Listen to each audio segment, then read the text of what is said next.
Hello, I'm Mark Anderson, American Free Press editor, and I'm following up on our coverage of the legislator from Switzerland of the Swiss People's Party, Dominik Beytig, having written an important letter to the head of the Federal Department of Justice and Police in Switzerland. That top cop of Switzerland is Mrs. Simonetta Sommaruga. Now, a new development that I found here in this issue is that Mrs. Sommaruga is a prominent member of the Social Democratic Party of Switzerland. Now, what's interesting is while the letter writer to her, Dominik Beytig, is a prominent member of the Swiss People's Party, arguably the most conservative, traditional member of Switzerland, Mrs. Sommaruga, however, is, except for the Green Party, a member of the most liberal party in Switzerland. Certainly the Social Democratic Party of Switzerland is pro-European Union, and just about to the letter, the members of the Bilderberg Group are pro-European Union, wanting to swallow the sovereign nations of Europe into the European Union and consolidate them forever.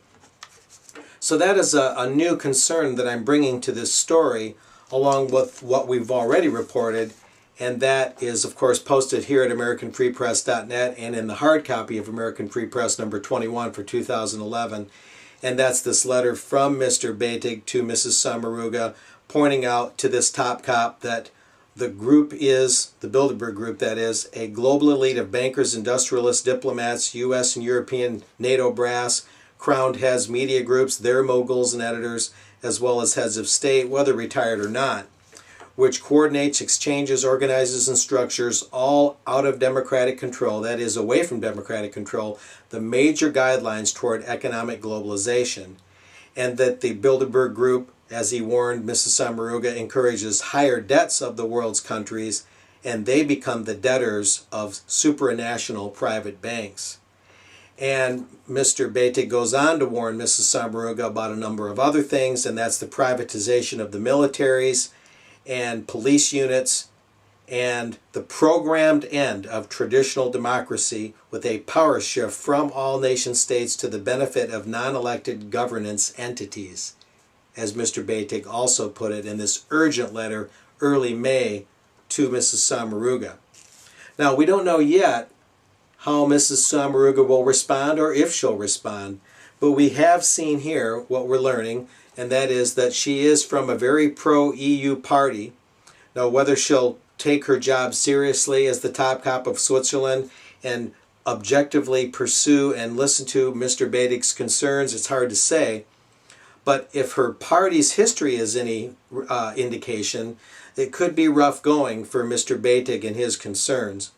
The Switzerland Social Democratic Party, which has 42 members in the 200-member National Council and 9 members in the Council of States, which is like our Senate. It's, as I say, very pro-EU, and it's also pro-homosexual marriage. It's against the traditional military of Switzerland, where everyone serves in the Swiss military and they get to take their weapons home, which is what Switzerland is famous for. They don't say Switzerland has an army, they say Switzerland is an army. That's what is commonly said over there. So much about the Social Democratic Party of Switzerland is against the traditions of Switzerland as a neutral and independent country, and all the things that make up that neutrality and tradition. The traditional militia, the universal militia as it's known, the traditional ways that firearms ownership has operated there, pro-homosexual marriage, that is pro-civil unions in that regard, and many other things that run contrary to the Swiss People's Party, of which Mr. Beytig is a member. So if that is any indication, to sum this all up, then it could be tough going for Mr. Beytig's initiative. However, the way the Swiss government operates also has lots of checks and balances.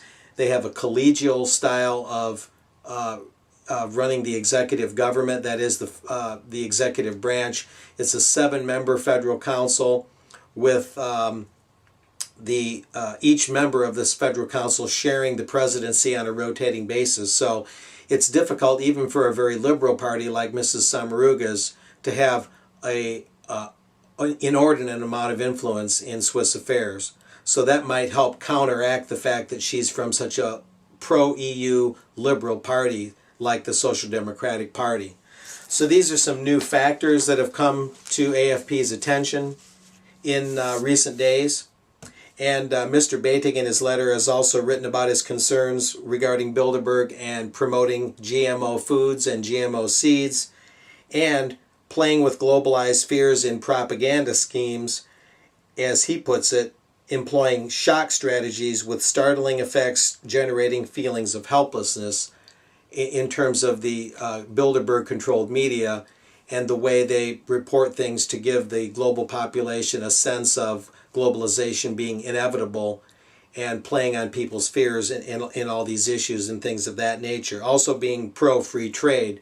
Mr. Batig warns Mrs. Samaruga about that. So these are some other concerns that have come to play in recent days since AFP published this first article about Mr. Batig's letter to Mrs. Samaruga. So, thanks for listening here at AmericanFreePress.net as we bring these other matters forward as this issue unfolds, and the Bilderberg meeting is dead ahead, June 9 through 12, 2011, in St. Moritz, Switzerland, unless Mr. Batig's letter is successful in convincing the Swiss Federal Council to try and prevent that meeting from happening. We'll see what happens, and we'll see you next time here on AmericanFreePress.net. I'm Mark Anderson.